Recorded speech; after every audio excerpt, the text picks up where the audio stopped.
Hello friends और welcome back to motor redefined. मैं हूं आपका होस्ट और दोस्त अरिंदम घोष और एक बार फिर मैं आप लोगों के लिए एक जबरदस्त कंपैरिजन के साथ हाजिर हूं। जी हाँ दोस्तों, कंपेयर करेंगे बजाज पल्सर N160 जिसको अभी यहाँ पर हाल ही में यूएसडी की अपडेट मिली हुई है with its very very very tough competitor that is 2024 Yamaha MT-15 version 2.0। बहुत सारी चीज़ें आप लोग को डिफरेंट भी मिल रही है, तो कॉमन से डाउट है कि अपडेट के बाद अभी N160 खरीदे या फिर अपडेट के बाद अभी यहाँ पर MT-15 वर्जन 2.0 खरीदे, क्योंकि प्राइस में भी बहुत ज़्यादा गैप है। तो यही जो डाउट है आज मैं आपको दूर करूँगा, बताऊँगा चीज़ें आप लोग को यहाँ पर मिलेगी क्या क्या, ताकि वीडियो के एंड तक एक क्लियर आइडिया आप लोग को मिल जाए कि कौन सी बाइक आप लोगों को खरीदनी सही पड़ सकती है। ठीक है, और दोस्तों आगे बढ़ने से पहले very special thanks to SS Bajaj Krishnanagar and sun auto Kalna for providing me these bikes, कि मैं आप लोगों तक ये कंपैरिजन पहुंचा सकूं। वेस्ट बंगाल के कृष्णनगर शांतिपुरा कालना साइड पर आप रहते हैं, कोई भी आप यहां पर यामा या फिर बजाज की प्रोडक्ट खरीदना चाहते हैं, शोरूम का कांटेक्ट बिल्कुल कर सकते हैं। डिटेल्स अभी आपको आपके स्क्रीन पर दिख गई होगी। तो चलिए दोस्तों शुरू करते हैं। दोस्तों यहां पर कंपैरिजन की शुरुआत करेंगे। सबसे पहले मैं आप लोगों को जो की है वो बताना चाहूंगा। यहां पर आप लोगों को टैंक माउंटेड जो है नॉर्मल की आप लोगों को एमटी में देखने को मिलेगा, और एन में अगर आप लोग आ रहे हैं हैंडल माउंटेड नॉर्मल की मिलेगा। बाकी दोनों ही बाइक काफी प्रीमियम देखने में तो लगती है। मेरे हिसाब से दोनों में ही कंपनी को वेव की भी यहाँ पर इंट्रोड्यूस करना चाहिए। बाकी आप लोगों का क्या यहाँ पर ओपिनियन है आप लोग नीचे कमेंट पे लिखकर बिल्कुल बता ही सकते हैं। और कलर की जहां तक बात है, N160 में आप लोग को यहाँ पर ब्लैक, रेड, ब्लू और व्हाइट मिलेगा। और यहाँ पर जब आप MT-15 में आ रहा है, तीन आप लोग को वेरिएंट मिलेगी, standard, deluxe and then moto GP. Deluxe edition में ये वाली कलर आप लोग को एज अ साइबर ग्रीन मिलेगी, एंड देन और चार कलर अब भी आप लोग को यहाँ पर डीलक्स एडिशन में देखने को मिल जाएगी। अब दोस्तों एक डिसाइडिंग फैक्टर पे आते हैं, one of the deciding factors कि कौन सी बाइक आप लोगों के लिए खरीदना सही रहेगा, वो है प्राइस। क्योंकि जब आप यहाँ पर MT में देख रहे हैं 2,06,500 के आसपास आपको देखने में मिल जाएगा, मतलब कोलकाता की मैं बात करूँ स्पेशली वेस्ट बंगाल की। और वहीं अगर आप लोग N160 देखते हैं 1,72,000 से लेके 1,78,000 तक में आपको देखने को मिल रही है। तो आप कह सकते हैं मतलब 20-25 हज़ार रुपये तक का जो डिफरेंस है ना, मतलब करीबन 30 हज़ार रुपये तक का जो डिफरेंस है वो आप लोग को देखने को मिलेगा। तो चीज़ें आप लोग को इस हिसाब से मिल क्या करिए वो सबसे पहले देख लेते हैं। अब अगर आप बॉडी पैनल्स की क्वालिटी देख रहे हैं ना भाई, तो पल्सर में भी ना आप लोग को काफ़ी अच्छी क्वालिटी की देखने को मिल रही है।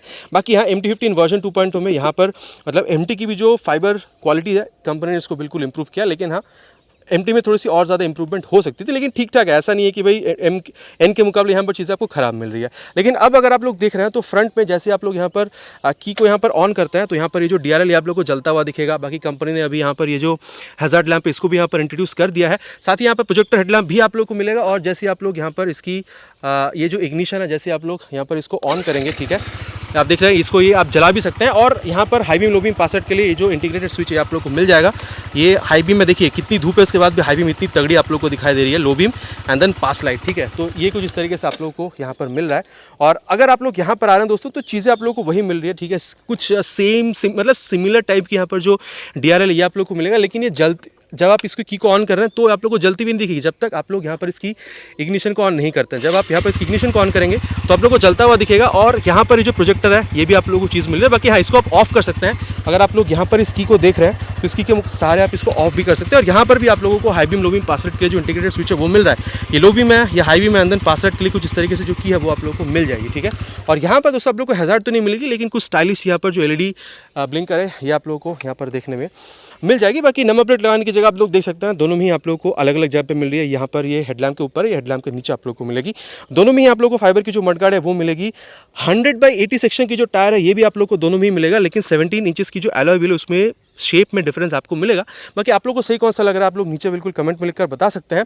अब अगर आप लोग यहाँ पर ABS देख रहे हैं तो दोनों में आप लोगों को डुअल चैनल ABS जो है वो भी मिल जाएगा। दोनों में आप लोगों को यहाँ पर मतलब फ्रंट में अगर आप लोग चीज़ देख रहे हैं तो डिस्क तो आप लोगों को दोनों में मिलेगा। लेकिन अगर आप लोग यहाँ पर देख रहे हैं ना MT-15 वर्जन 2.0 में, तो यहाँ पर 282 mm की बड़ी सी आप लोग को डिस्क मिल रही है विद इस बाइब्रेक कैलिपर। लेकिन जब आप यहाँ पर N160 में आ रहे हैं तो चीज़ थोड़ी अच्छी आपको मिले, मतलब थोड़ी सी बड़ी मिल रही है। 300 mm की बड़ी सी डिस्क मिलेगी विद ग्रेमिका कैलिपर। देखिए दोस्तों एक बात है कि यहाँ पर N160 की ये जो बड़ी डिस्क मिल रही है ना भाई, ये सिर्फ मतलब दिखाने के लिए नहीं है।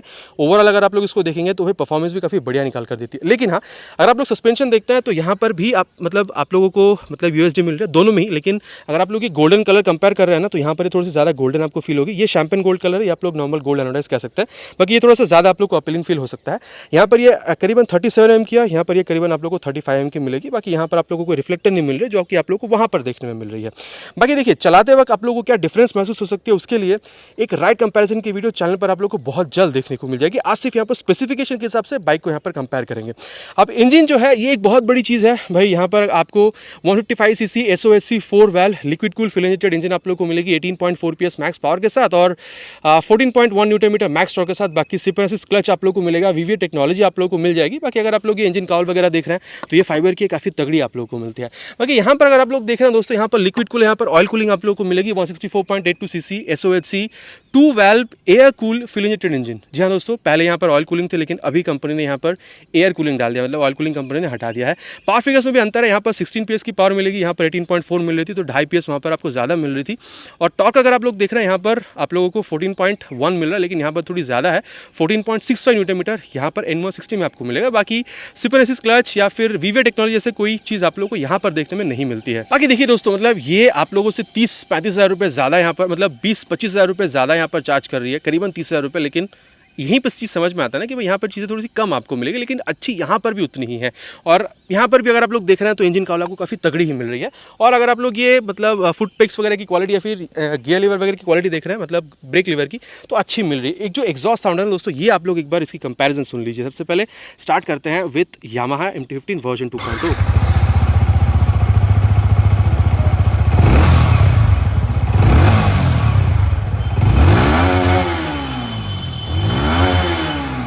तो ये दोस्तों आप लोगों ने अभी यहाँ पर MT-15 वर्जन 2.0 को सुन लिया है। और अब यहाँ पर बात करते हैं N160 की। यहाँ पर इसकी जो आवाज़ है वो भी आप लोग सुन लीजिए। बाकी यहाँ पर आप लोगों को अंडर बिली एग्जॉस्ट मिलता है।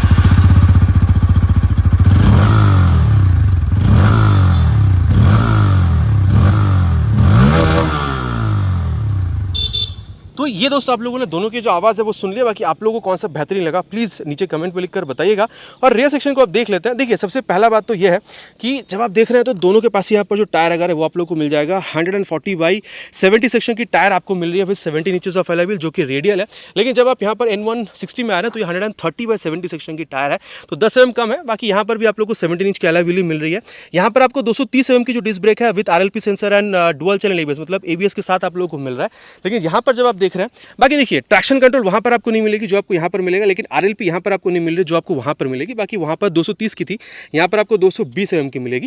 बाकी यहाँ पर भी आप लोगों को ये जो एडजस्टेबल मोनोशॉक सस्पेंशन है ये मिलेगा। और आप लोगों को N160 में भी एडजस्टेबल मोनोशॉक सस्पेंशन ही देखने में मिल जाएगी। अब दोस्तों जब जहाँ तक सीट की बात है ना, देखिए स्ट्रेट बात है, यहाँ पर ये थोड़ी सी ज़्यादा आपको सीट हाइट देगी, 810 mm तक की है। और ये आप लोगों को नॉर्मल सीट दे रही है। और ये सीट हाइट देखिए, आप अगर नॉर्मल राइड कर रहे हैं, अकेले राइड कर रहे हैं तो ठीक है, लेकिन पिलियन के साथ राइड कर रहे हैं तो भाई सीट थोड़ी सी आपको छोटी महसूस हो सकती है। लेकिन हाँ, ग्रैब हैंडल काफ़ी तगड़ी आप लोगों को मिल जाएगी। जब आप N160 पे जा रहे हैं तो 795 mm की सीट हाइट आपको मिलेगी। बाकी ये आप लोग को स्प्लिट सीट मिलती है, ग्रैब हैंडल भी सही है और काफ़ी स्पेशियस सीट मिलेगी। पिलियन के साथ भी आराम से आप राइड कर पाएंगे। टैंक की जहाँ तक बात है, ये 10 लीटर की टैंक आपको मिलेगी और ये भी आप लोग को फाइबर की मिल रही है, लेकिन अंदर एक्चुअल टैंक मेटल की मिलेगी। और N160 में ये आपको मेटल की मिलेगी और ये आप लोग को 14 लीटर्स तक की मिलेगी। और दोनों में माइलेज आप लोग अप्रॉक्सीमेटली 45 किलोमीटर्स तक की बिल्कुल एक्सपेक्टेशन रख सकते हैं। और एक चीज़ मैं आप लोग को और जो बताना चाहूँगा वो ये है कि भाई यहाँ पर आप लोगों को टेल लैम्प जो कुछ इस तरीके से मिलेगी MT-15 में, N160 में कुछ इस तरीके से। और दोनों में ही आप लोगों को यहाँ पर जो LED ब्लिंकर्स है वो आप लोग को मिल रहा है। बाकी यहाँ पर हज़ार्ड है, वहाँ पर नहीं है, वो मैंने आपको ऑलरेडी बताया हुआ है। और अगर आप लोग यहाँ पर ग्राउंड क्लियरेंस देख रहे हैं तो MT के पास 170 mm की है, जबकि इसके पास 165 mm की। बाकी इससे बहुत ज़्यादा आप लोगों को फ़र्क नहीं पड़ने वाला, टू बी वेरी फ्रैंक, ठीक है। और अगर आप लोग वेट देख रहे हैं भाई, यहाँ पर तो फ़र्क पड़ेगा क्योंकि MT का जो वेट है 141 किलोग्राम है। और वहीं अगर आप लोग देखते हैं तो अभी 2 किलोग्राम कम हो चुकी है, 152 किलोग्राम। तो 11 किलोग्राम तक का जो फर्क है ना, ये आप लोग को दिखेगा। कि अब अगर मैं आप लोग को यहाँ पर हैंडल बार के बारे में बताऊँ तो देखिए दोनों में आप लोग को जो नॉर्मल हैंडल बार है ना वो यहाँ पर आपको मिलेगा, लेकिन ये थोड़ा सा ज़्यादा स्ट्रेट आपको मिलेगा। और N160 में थोड़ी सी वो आप लोग को इंक्लाइन देखने में मिल जाएगी। इसके अलावा अगर आप लोग देख रहे हैं तो यहाँ पर आप लोग को जो मोबाइल चार्जिंग पोर्ट है वो भी मिलेगा, जो कि आप लोग को MT में अभी तक देखने में नहीं मिलेगी। लेकिन हाँ, ये E20 की जो स्टिकरिंग है ये आप लोग को दोनों ही बाइकों में मिलेगा। तो फ्लेक्स व्हील कंपैटिबल इंजन आप लोग को दोनों में मिलेगा। फ्लेक्स व्हील से अगर आप लोग चलाना चाहते हैं तो चला सकते हैं। बाकी ये डिजिटल के साथ साथ ब्लूटूथ एनेबल मीटर कंसोल भी उसको टॉगल करने के लिए यहाँ पर M का बटन आपको मिलेगा। हाई बीम लो बीम के लिए स्विच, टर्न इंडिकेटर्स, हॉर्न ठीक ठाक है, बहुत लाउड नहीं कहूँगा। ये आप लोगों को इंजन किल स्विच मिलेगा। और यहाँ पर DRL के साथ स्विच करने के लिए प्रोजेक्टर को ये लैंप मतलब ये स्विच आपको मिल रहा है, मैंने ऑलरेडी आपको बता दिया है। नीचे है यहाँ पर इंजन ऑन करने का स्विच, ये भी मैंने आप लोग को एग्जॉस्ट साउंड सुना दिया है। बाकी अगर आप लोग देख रहे हैं तो पूरा एक बार स्वाइप भरने के साथ साथ यहाँ पर आप लोग को जो टैकोमीटर है, स्पीडोमीटर है, time, side stand indicator, gear position sensor, fuel gauge sensor, कौन सी मोड पर है ये भी बता देते हैं। बाकी यहाँ पर आप लोग को 3 मोड मिलेगा, ठीक है, road, then rain and then off road. ये एबीएस मोड आप लोग को मिलता है, ठीक है। रोड मोड में मैक्सिमम एबीएस इंट्रूशन रहती है, ऑफ रोड मोड में मिनिमम इंट्रूशन रहती है, और ऑफ रोड मोड में रियर ब्रेक की जो इंट्रूशन है ना वो एबीएस की सबसे कम हो जाती है। बाकी यहाँ पर ये रिफ्यूल करने को कह रही है, एवरेज फ्यूल इकोनॉमी आपको दिखा रही है। इस बटन के इस्तेमाल से आप सारी चीज़ें यहाँ पर कर सकते हैं। Then average fuel economy for trip A, then trip B, then आपको वार्निंग्स भी, अगर आप इस बटन को लॉन्ग प्रेस करेंगे तो एंटर वार्निंग कह रही है, अगर आप वार्निंग में जाएंगे तो फ्यूल भराने को भी ये कहेगी। देन अगर आप लोग देख रहे हैं तो सेटिंग में अगर आप लोग जाते हैं, अगेन इसको आपको लॉन्ग प्रेस करना होगा, सेटिंग में जाकर आप लोग क्लॉक वगैरह यहाँ पर सेट कर सकते हैं। और रोड, ऑफ रोड, अगर रेन मोड में जाना चाहते हैं तो इसी बटन को अगर आप लोग यहाँ पर डबल टैप करेंगे तो आप लोग मोड भी यहाँ पर चेंज कर सकते हैं। बाकी बजाज की अगर आप लोग राइड कनेक्ट ऐप को मोबाइल में डाउनलोड इंस्टॉल करके थ्रू ब्लूटूथ जोड़ते हैं तो यहाँ पर आप लोग turn button navigation, call SMS alert के साथ साथ यहाँ पर जो म्यूजिक वगैरह जो सिस्टम है ना वो भी आप लोग यहाँ पर बिल्कुल जो है एक्सेस कर सकते हैं, ठीक है। और मिरर वगैरह काफ़ी अच्छी आप लोग को रेयर व्यू निकाल कर देती है। जब आप यहाँ पर आ रहे हैं तो यहाँ पर भी मतलब देखिए चीज़ें क्वालिटी वाइज काफ़ी ज़्यादा आप लोग को डिफरेंट देखने में लगी, मतलब इसकी जो लुक है, बाकी क्वालिटी आप लोगों को काफ़ी सिमिलर ही महसूस होगी, दोनों की काफ़ी अच्छी है।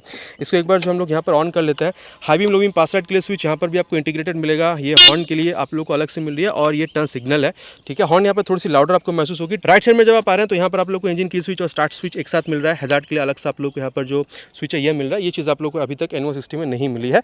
यहाँ पर दोस्तों आप लोग को मतलब ब्लूटूथ एनेबल डिजिटल मीटर मिल रही है, लेकिन अगर मैं आप लोग को ऑफ करके ऑन करके बताऊं तो यहाँ पर आप देख सकते हैं ये आप लोगों को टर्न बटन नेविगेशन तो नहीं देगी, लेकिन अगर आप लोग यामाहा की वाई कनेक्ट ऐप को मोबाइल में डाउनलोड इंस्टॉल करके थ्रू ब्लूटूथ इसके साथ जोड़ते हैं तो कॉल एसएमएस अलर्ट या फिर अगर आप लोग फ़ोन की बैटरी स्टेटस या सिग्नल स्ट्रेंथ जानना चाहते हैं वो सारी चीज़ आप लोग को यहाँ पर दिखा देगी। यहाँ पर आप लोगों को gear position sensor, tachometer, TCS on या ऑफ करना चाहें तो वो आप कर सकते हैं। स्पीडोमीटर, फ्यूल गेज सेंसर आपको बता रही है। सिलेक्ट का बटन अगर आप लोग यहाँ पर इस्तेमाल करते हैं तो ओडोमीटर, ट्रिप, देन आप लोगों को यहाँ पर ट्रिप ए, ट्रिप बी, ये सारी चीज़ें आप लोगों को यहाँ पर बताती है। टाइम भी अगर आप सेट करना चाहते हैं तो वो भी आप यहाँ पर कर सकते हैं, ठीक है। बाकी यहाँ पर ट्रैक्शन कंट्रोल आप लोग को मिल जाएगा जो कि N160 में आपको नहीं मिलेगी। और अगर आप लोग ये आईना वगैरह देख रहे हैं तो ये भी आप लोग को दोनों बाइकों में काफ़ी अच्छी मिलती है। और एक चीज़ है कि भाई मतलब आप लोगों को ना रियर व्यू में दोनों में बहुत ज़्यादा कोई फ़र्क नहीं दिखेगा अगर आप लोग आईना से इसको एक्सेस करना चाह रहे हैं। और अगर आप लोग देख रहे हैं तो देखिए इसके N160 के पास आप लोग को मेन स्टैंड मिलेगा जो कि आप लोग को MT-15 में देखने को नहीं मिलेगी। बाकी यहाँ पर अगर आप लोग लेफ्ट पोर्शन देख रहे हैं तो ये साइड गार्ड आपको मिलेगा। बाकी N160 में भी सेम है, दोनों में आप लोग को साइड स्टैंड मिलेगा। Side stand engine cut off sensor भी है, लेकिन यहाँ पर आपको 5 स्पीड गियर बॉक्स मिलेगा, 1 डाउन 4 अप, और यहाँ पर 6 स्पीड है, 1 डाउन एंड 5 अप, ठीक है। यहाँ पर लिक्विड कूल है, यहाँ पर एयर कूल है, वो तो मैंने आपको पहले ही बताया है। बाकी यहाँ पर आप लोग को जो क्रैश गार्ड है वो मतलब बाय डिफॉल्ट मिलती है जो कि आप लोग को MT में अलग से खरीद के लगवाना पड़ेगा। बाकी यहाँ पर आप लोग को VVA टेक्नोलॉजी भी मिल जाती है। 7500 RPM के ऊपर जब आप जाते हैं तो इसकी जो मतलब इंजन परफॉर्मेंस उसमें किक मिलती है और ज़्यादा बेहतर परफॉर्मेंस देती है। ये सारी चीज़ें आप लोग को यहाँ पर नहीं मिलेगी। बाकी दोस्तों प्राइस भी मैटर करती है, काफ़ी कम प्राइस में आपको कंपनी दे रही है, तो ये सारी चीज़ ना होना एक लाजमी सी बात है। और ये एल्यूमिनियम स्विंगाम है, यहाँ पर आप लोग को ये मतलब बॉक्स सिस्टम स्विंगाम मिल रही है, ये तो मैंने आपको बता ही दिया है। तो दोस्तों कंप्लीटली मैंने बाइक का जो जितना भी चीज़ें था वो मैंने आप लोग को यहाँ पर बता दी है। अब सत्यवचन की घड़ी में देखिए मैं आप लोग को वेरी ऑनेस्टली एक चीज़ कहना चाहूँगा, यामाहा MT-15 जो है ना वर्जन 2.2 एक काफ़ी प्रीमियम चीज़ के हिसाब से आप इसको देख सकते हैं। और मतलब एक चीज़ यहाँ पर खास मेरे को ये लगता है ना कि भाई इसकी जो इंजन परफॉर्मेंस है, हाँ मतलब अगर आप लोग 80, 90, 100 तक भी भगाते हैं इंजन बहुत ज़्यादा स्ट्रेस्ड आउट फील नहीं करती है। अगर आप लोग 50, 60, 70 की स्पीड पे चलाते हैं, माइलेज क्योंकि मैं R15 चला रहा हूँ, ठीक है, वर्जन 3 मेरे पास है, तो 45 किलोमीटर तक की जो माइलेज है वो भी ये बिल्कुल निकाल कर दे देती है। बाकी VVA टेक्नोलॉजी ना भाई उतनी स्पीड पर बहुत कम ही हम लोग जाते हैं तो वो बहुत ज़्यादा इस्तेमाल नहीं करते हैं, लेकिन इंजन में से मतलब वो स्ट्रेस्ड आउट फील वगैरह वो जो चीज़ है वो नहीं। हाँ लेकिन अगर आप लोग डबल राइड करते हैं तो मतलब थोड़ी सी अंडर पावर लगती है, लेकिन सिंगल राइड पे तो भाई ये किंग है भाई, 150 सीसी के सेगमेंट में ये किंग आप कह सकते हैं इसको, ठीक है। तो देखिए अगर आप लोग को यामाहा की मतलब देखिए कई सारी चीज़ें जिसकी वजह से आप इसको खरीदना पसंद करेंगे। एक चीज़ है कि भाई यामाहा पे आपको भरोसा है, आपको यामाहा की ही लिक्विड कूल जो इंजन है वो आप लोग को चाहिए थी। बजट आपका अलाउ कर रही है 2 लाख 2 लाख 10 तक जाने की, ठीक है, और माइलेज आप लोग को 40-45 किलोमीटर तक की चाहिए। और लाइट वगैरह या फिर अगर आप लोग को ये मीटर कंसोल वगैरह, traction control system, dual channel ABS चक्के वगैरह अगर आपको बहुत सही चाहिए 150 सीसी में, आप बिल्कुल इस बाइक को खरीद सकते हैं। लेकिन दोस्तों मैं एक चीज़ कहना चाहूँगा, आपको ना मतलब एक बैलेंस्ड बाइक चाहिए एवरीडे राइड के लिए। ओकेशनल हाईवेज पे आप निकलना चाहते हैं, आपको 1,70,75 तक अगर आपको यहाँ पर आपकी बजट अलाउ कर रही है, लेकिन हाँ आपको काफ़ी सही चीज़ें चाहिए, जैसे कि चक्के मोटे चाहिए, डुअल चैनल एबीएस, ठीक है, साथ में आप लोगों को यूएसडी फोक वगैरह ये सारी चाहिए। आप लोगों को यहाँ पर ये जो मतलब लाइट जो देख रहे हैं, ये आप लोगों को आप कह सकते हैं कि प्रोजेक्टर चाहिए, ब्लूटूथ टेक्नोलॉजी चाहिए। मतलब आप लोगों को बजट थोड़ी कम है, लेकिन भाई आप लोगों को भरपूर मतलब जो फीचर है, साथ में आप लोगों को जो लुक है वो भी तगड़ी चाहिए और सेफ्टी भी आप लोगों को भरपूर चाहिए। तो मेरे ख्याल से आप लोग यहाँ पर ये जो N160 है ये आप लोग बिल्कुल खरीद सकते हैं। लेकिन एक मैं आप लोगों को नेगेटिव पॉइंट यहाँ पर N250 का ये बताना चाहूँगा, डुअल राइड मतलब पिलियन के साथ राइड कर रहे हैं तो थोड़ी सी आप लोगों को तकलीफ हो सकती है। तो दोस्तों देखिए, दोनों ही बाइक के बारे में चीज़ें जो है वो मैंने आप लोगों को बता दिया। अब डिसीजन मैं आप लोगों पे छोड़ता हूँ कि आप लोग क्या समझते हैं, 2,10,000 तक, 2,05,10,000 तक की रेंज में आप MT-15 खरीदना चाहेंगे, या फिर डेली राइड के लिए आप लोग यहाँ पर N160 के साथ जाना चाहेंगे, जो आप लोग को 1,70,75 तक की जो बजट है, रेंज है, उसमें देखने को मिल जाएगी। आप लोग नीचे कमेंट करके प्लीज़ बताइएगा, ठीक है, ताकि हम सबको पता चले कि भाई इंडिया की जो जनता है ना वो स्पेशली सोचती क्या है। तो दोस्तों आशा करता हूँ वीडियो आप लोग को पसंद आई होगी। आपको पता है पसंद आए तो क्या करना है, भाई को मोटिवेट करने के लिए वीडियो में एक लाइक, और अगर आप चैनल पर नए हैं तो सब्सक्राइब करके बेल बटन दबाना प्लीज़ नहीं भूलेगा। बहुत जल्द मिलेंगे दोस्तों इसी तरीके के एक नया वीडियो में एक नए बाइक स्कूटर के साथ। Till then ride safe and जय हिंद।